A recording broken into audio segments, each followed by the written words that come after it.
All right, this is going to be the third video on proofs. So remember, for proofs, it's going to be a problem that says something like, show that this equals this.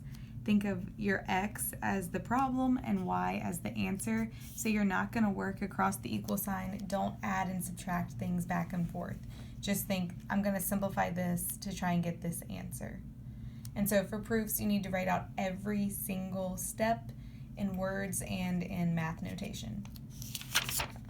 All right, these identities are going to help us while we do these proofs. This helps you convert tangent and cotangent to sines and cosines, and here are all of your reciprocal identities, as well as this is the Pythagorean identity that you need to know. And then here were our tips and tricks to help us with proofs. The last two videos, we've only dealt with the first three hints, simplifying, converting everything to sines and cosines, and to look for identities. But today we're going to deal with what happens if you're adding and subtracting fractions. Then that means you need to get a common denominator. And then what happens if you have a fraction within a fraction? Then you're going to keep, change, flip, and cancel things out. So let's start with this example here. It says, prove that tan theta plus cotan theta equals cosecant theta times secant theta. And so if you think through our hints, right now, the only helpful thing I can think of is I don't have anything to distribute or factor, so that's not helpful. But I can convert everything to sines and cosines, because right now I have 4 different trig functions. So if I convert to sines and cosines, I'll only have 2, which makes it easier to hopefully cancel things out, or at least look for identities or whatever else happens. So the first thing I would do here is convert to sines and cosines.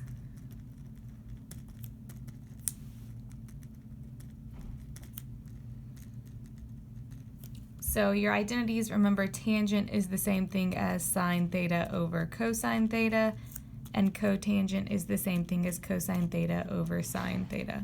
And ignore this right now, because remember, think of your equal sign as the words simplifies to. So here's my problem, here's my answer. All right, so now you may have realized that we're adding fractions, and that's what this video is about. So anytime you're adding fractions, you want to find a common denominator. So that way maybe things will cancel out, or maybe other identities will stick out to you. So I am going to find a common denominator. All right, I'm going to just rewrite that step, the sine theta over cosine theta plus cosine theta over sine theta. So a common denominator means they have to have the same pieces in the denominator. Right now, this one's got a cosine, but not a sine, and this one's got a sine, but not a cosine. So I need to put a cosine over here, so now they both have cosines, and I need to put a sine over here, so now they both have sines. So they both have sines and cosines now. But whatever you put in the bottom, you have to also put in the top, so that way you're not actually like changing the problem. So this is actually going to be a sine squared theta over sine theta cosine theta, and this is a cosine squared theta over sine theta plus times cosine theta. Okay, and you can write that, like if you're going to actually write a word here, you can rewrite it just so it looks neater like this. Okay. So now that they have the same denominator, it helps to actually write it as one fraction. So either things will jump out at you to cancel, or things will jump out at you for identities. So we're going to write this as one fraction, or you can say rewrite, or whatever you want to do here.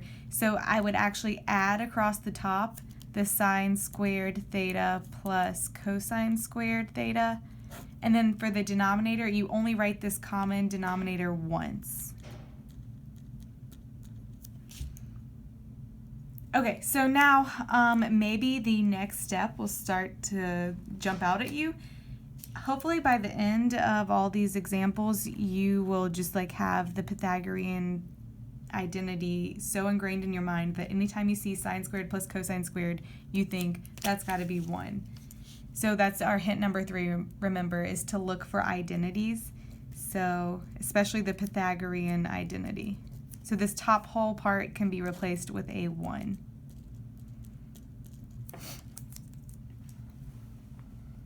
Okay, and so now it helps to look back at your original problem to see what are we trying to actually get to here. We're trying to get to cosecants and secants, and right now we have sines and cosines.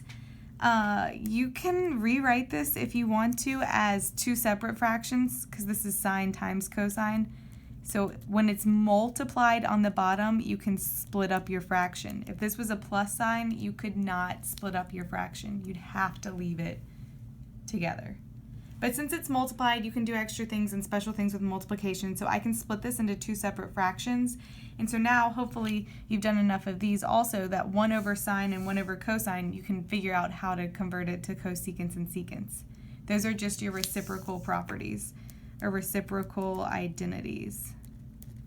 So using reciprocals, this is the same thing as cosecant theta, and this is the same thing as secant theta. And that's what we're trying to get to, so we're finished with this first problem.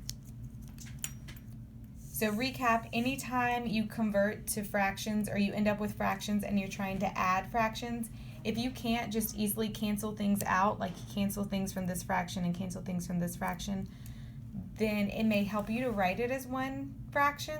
And before you do that, you have to have a common denominator. So then when we wrote it as one fraction, the identity jumped out at us, and so we had an idea of what to do next. All right, let's do another example. All right, prove that 1 plus cosine theta over sine theta plus tan theta equals cosine theta plus 1 over sine theta cosine theta. All right, so this one, if we look at all of our hints here, I can't really simplify here because I don't have anything to distribute. And while I do have a fraction here, I can't factor it. So that hint's not helpful. Convert everything to sines and cosines is helpful. And also, if you notice, we are adding fractions now. We have a fraction plus something. So I'm going to need to get a common denominator, but it may help me to go on and convert to sines and cosines first. So step 1, we're going to convert to sines and cosines. So my first fraction actually stays the same because everything is in terms of sines and cosines. But my second fraction, tan theta, is sine theta over cosine theta. Now I can use hint number 4, or trick number 4. I'm adding fractions together, so I need to get a common denominator.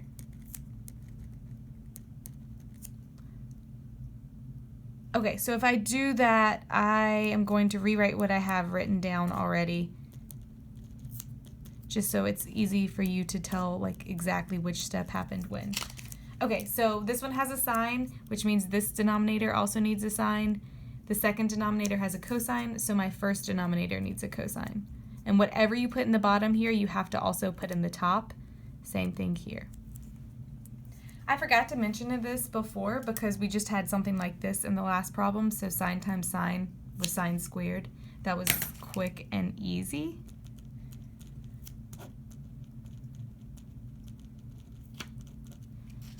But if you ever have something where it's multiple pieces up here in this numerator, you have to distribute your cosine to both pieces. If that means you need to put parentheses here to remind yourself of what's going on, do that. So distribute your cosine to the 1 and to the cosine theta. So this is going to be cosine theta plus cosine squared theta in my top fraction, or in the top part of my first fraction. And I just distributed or multiplied or whatever you want to write there. Okay, now they have the same denominator, so I can rewrite as one fraction. So you add across the top, I'll have a cosine theta plus cosine squared theta plus sine squared theta, and you write your common denominator only once. You should notice the trend. Anytime you see a cosine squared and a sine squared added together, you're going to replace this with a 1 because that's our Pythagorean identity.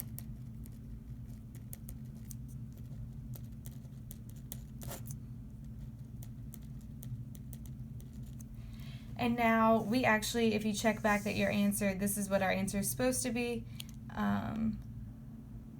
Oh, I can't zoom out anymore. But this is what our answer is supposed to be. Notice our denominator is actually written backwards. And that's okay, because you can multiply things.